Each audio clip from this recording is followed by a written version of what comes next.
Bonjour,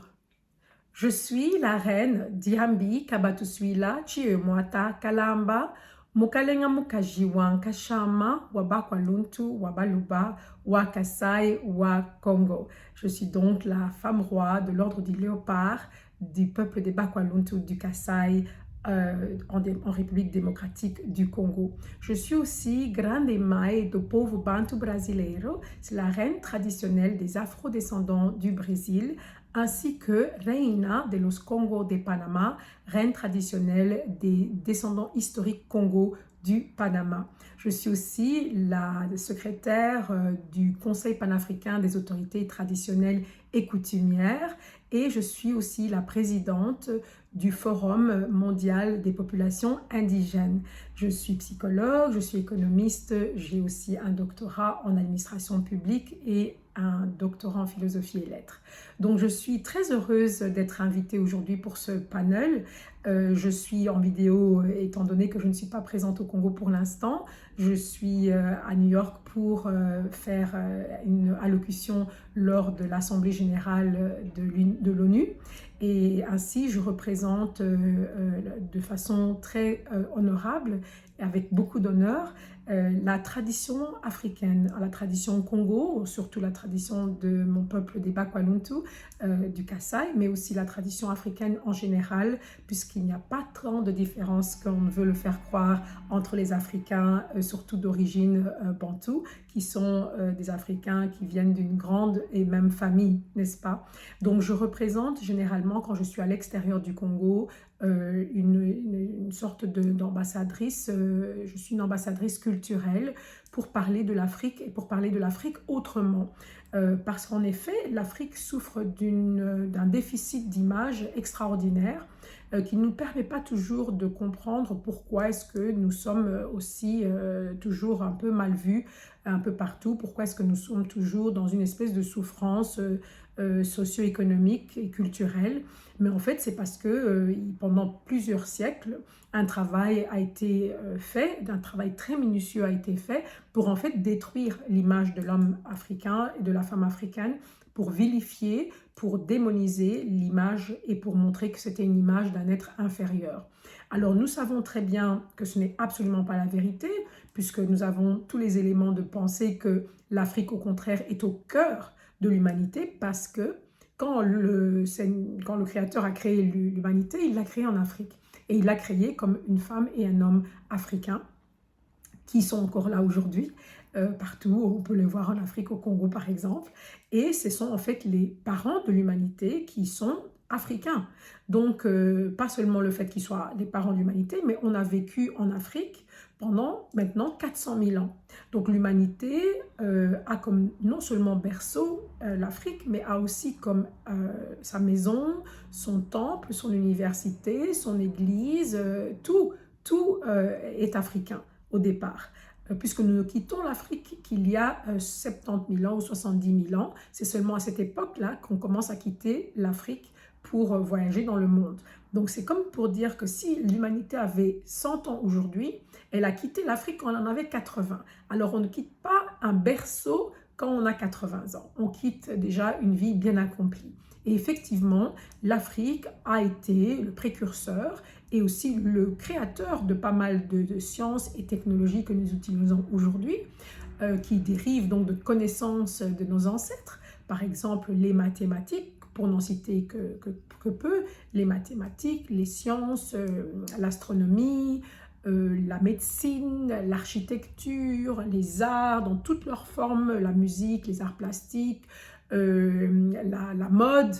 les cosmétiques, les soins de santé, le sport. Donc tout ça vient d'Afrique. Donc aujourd'hui, il y a énormément de chercheurs en histoire qui sont eux-mêmes africains ou d'origine africaine, qui sont dans les Caraïbes ou en Europe ou encore en Amérique, qui font des recherches extraordinaires et qui ont déjà publié énormément d'ouvrages pour bien démontrer que l'Afrique a la préséance de toutes les inventions qui ont permis de continuer des avancées technologiques jusqu'aujourd'hui. Donc l'Africain qui pendant trop longtemps a été vu et a été projeté comme étant un être donc sauvage, sans aucune connaissance, sans aucun raffinement, sans aucune beauté, eh bien, nous savons aujourd'hui que c'était un projet qui avait été mis en place pour pouvoir exploiter l'Afrique d'une façon cruelle, brutale et sans vergogne. Donc, il est temps, en fait, pour que les Africains commencent à divorcer de toutes ces images de cette Afrique vilifiée et commence vilifiée et abrutie. Parce qu'en fait, on nous a aussi fait croire que nous étions idiots, que nous ne savons rien et que tous les savoirs et les connaissances nous venaient donc de l'Occident et qu'ils venaient pour nous civiliser puisque nous étions des sauvages et que nous ne savions rien. Alors maintenant que la vérité est en train de remonter assez rapidement à la surface, bien qu'il y ait fallu plusieurs siècles pour cela, eh bien, il est temps que les Africains se prennent en charge pour redorer leur blason et pour se réapproprier donc de leurs valeurs pour s'engager dans tous les domaines donc de la société, de développement socio-économique, spirituel, moral, intellectuel, psychologique et j'en passe. Donc,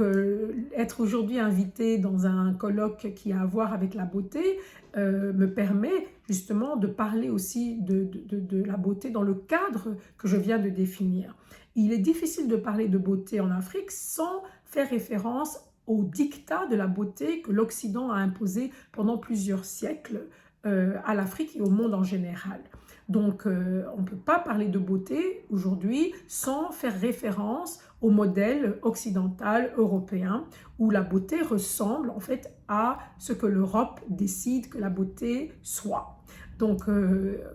beaucoup d'entre nous,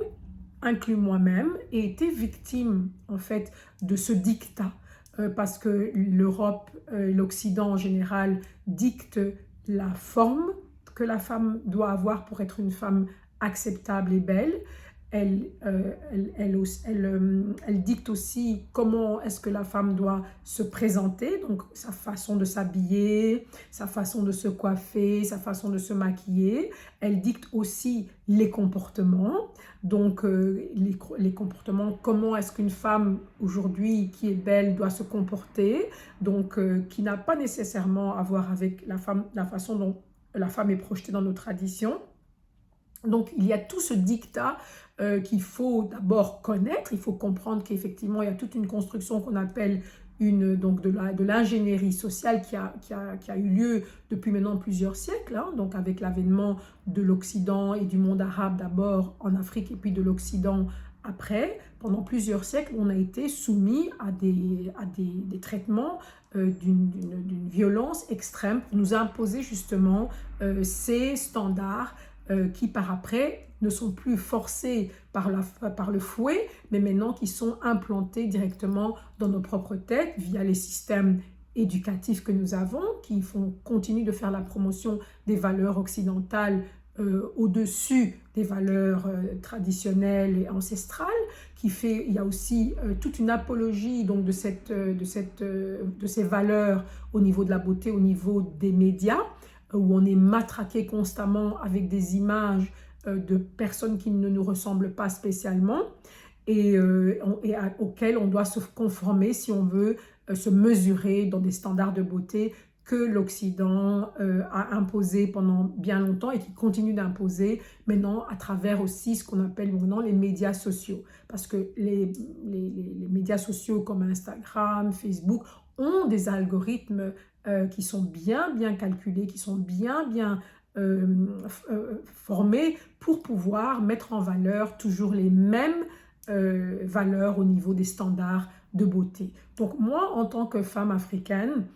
j'ai été aussi confrontée, bien sûr, comme beaucoup d'entre nous, comme beaucoup de femmes en Afrique, à ces standards qui montrent que tout est beau sauf ce que moi je suis, ou tout est beau aussi longtemps que moi je me rapproche à tendre vers cette limite de la beauté qui est vraiment la femme occidentale, avec ses cheveux lisses, longs, avec sa peau, son teint clair, avec sa façon de s'habiller, avec ses marques qui ont une marque de luxe, avec tous les produits de soins qui vont permettre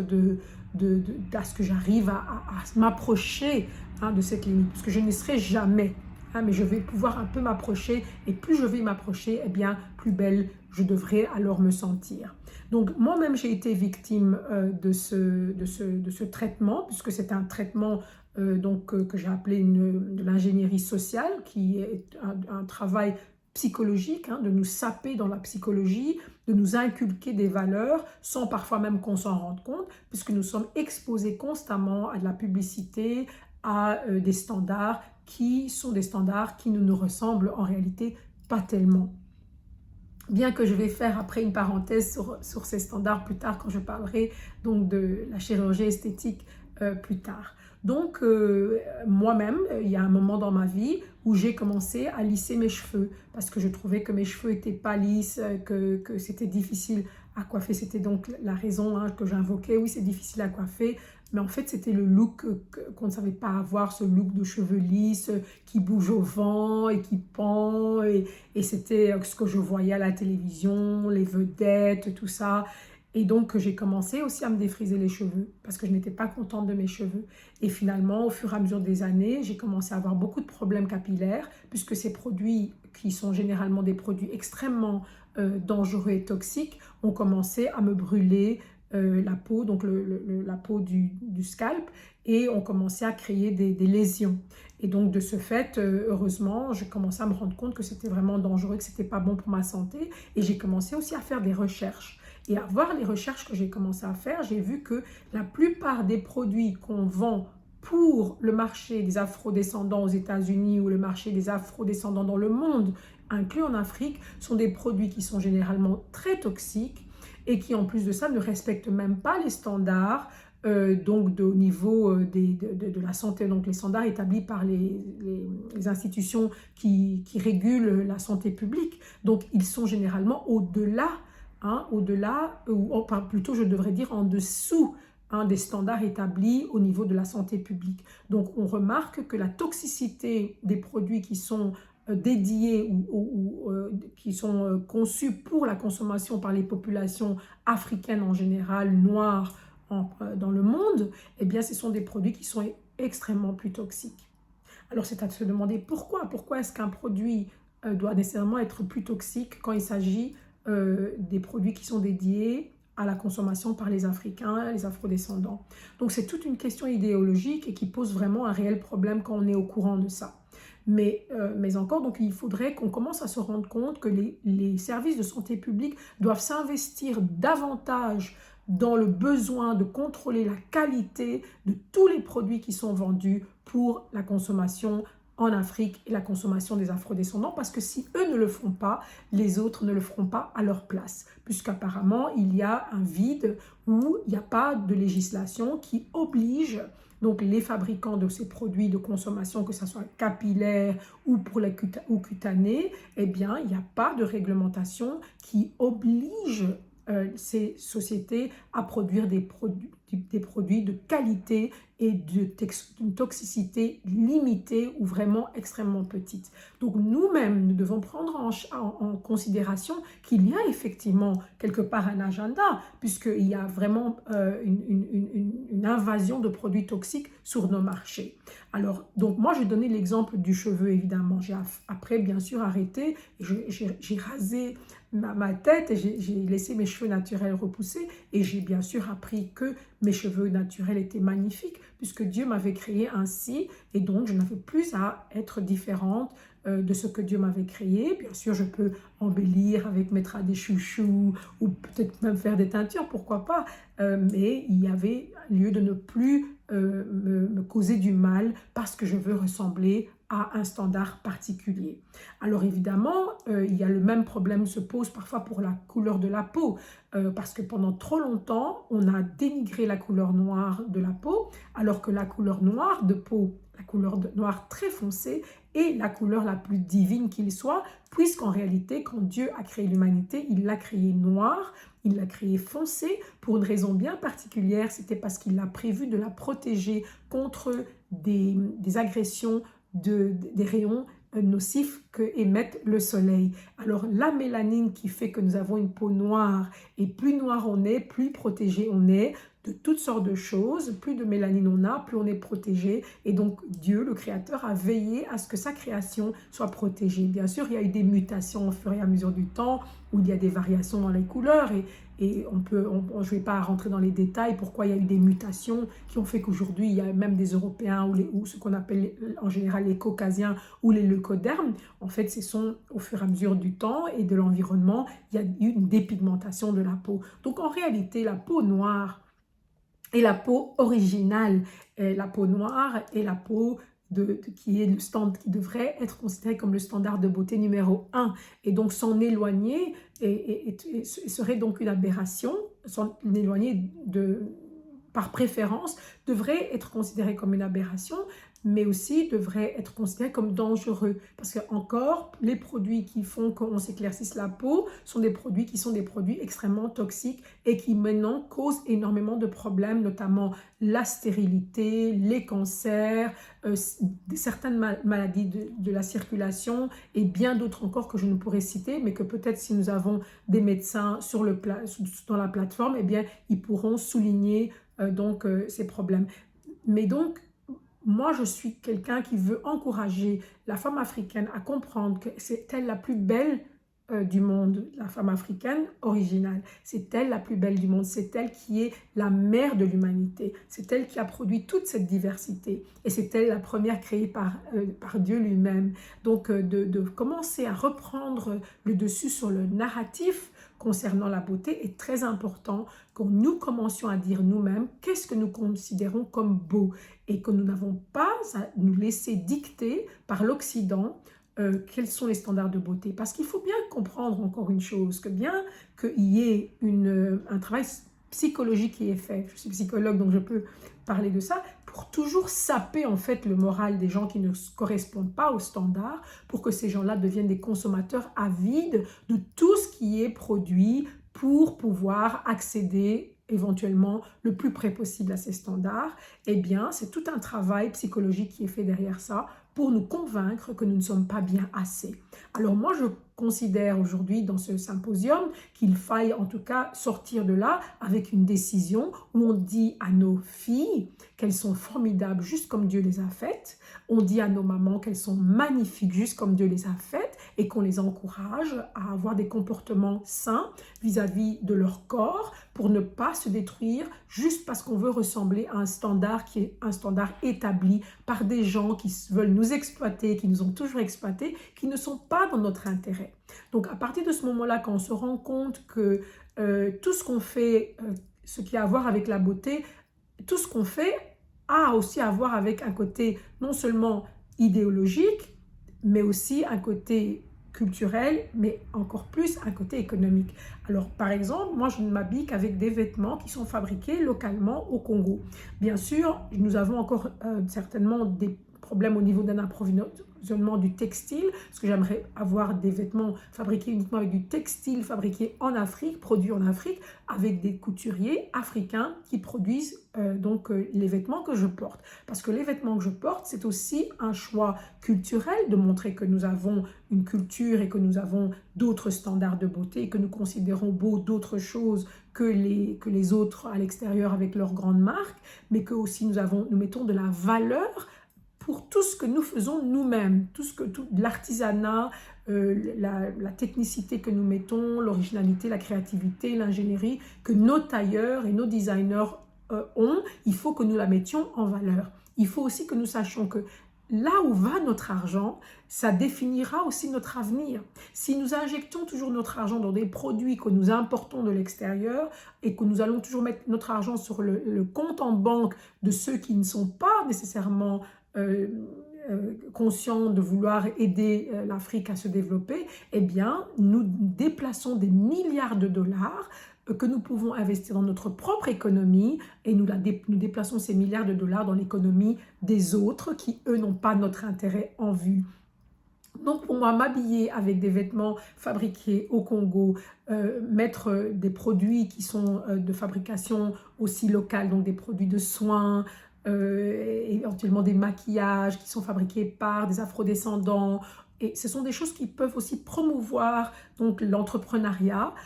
aussi dans notre société pour permettre justement à des personnes dans cette sphère économique de pouvoir aussi prospérer. Donc pour moi, la beauté, c'est quelque chose qui a beaucoup de facettes, mais en tout cas, si je dois vous laisser avec un message, c'est qu'il faut vraiment que les Africains se réapproprient des valeurs ancestrales que nous ont laissées nos ancêtres, parce qu'ils étaient des ancêtres extraordinaires, qu'on ne les connaît malheureusement pas assez bien, et qu'il faille vraiment refaire tout un travail pour reconnaître qui étaient nos ancêtres, et de comprendre que c'était des peuples illustres, qui ont beaucoup d'ingéniosité, qui ont inventé énormément de choses, et sur lesquelles beaucoup de choses se reposent, mais que surtout, en ce qui concerne l'image, il est important que les Africains et les Africaines se réapproprient des standards et décident pour eux-mêmes qu'est-ce qui est bien pour eux, en tenant compte bien sûr de nos propres valeurs, mais aussi en tenant compte de ce qui est important pour notre santé, parce que beauté doit aller de pair avec santé, donc il ne faut pas se faire violence avec des comportements qui sont des comportements qui nous détruisent au niveau de notre santé physique, mais aussi au niveau de notre santé psychologique, parce qu'à partir du moment où on estime qu'on n'est pas beau parce qu'on est africain, qu'on a des gros traits, qu'on a un gros derrière, des grosses lèvres, des choses comme ça, parce qu'on est moche ou qu'on a des cheveux crépus, eh bien c'est une violence psychologique et c'est une violence contre laquelle il faut lutter. Et d'ailleurs, entre parenthèses, donc je voulais terminer aussi en disant que dans le monde entier, en Europe, aux États-Unis, eh bien, il y a des millions et des millions de dollars qui sont mis tous les jours pour faire des chirurgies, pour ressembler en fait de plus en plus à une femme africaine avec des lèvres voluptueuses, avec des formes rondes et voluptueuses. Et donc, j'encourage nos mamans, j'encourage nos jeunes filles et aussi nos hommes à regarder la femme africaine en disant que c'est une femme qui est belle parce que Dieu l'a créée ainsi. Je vous remercie.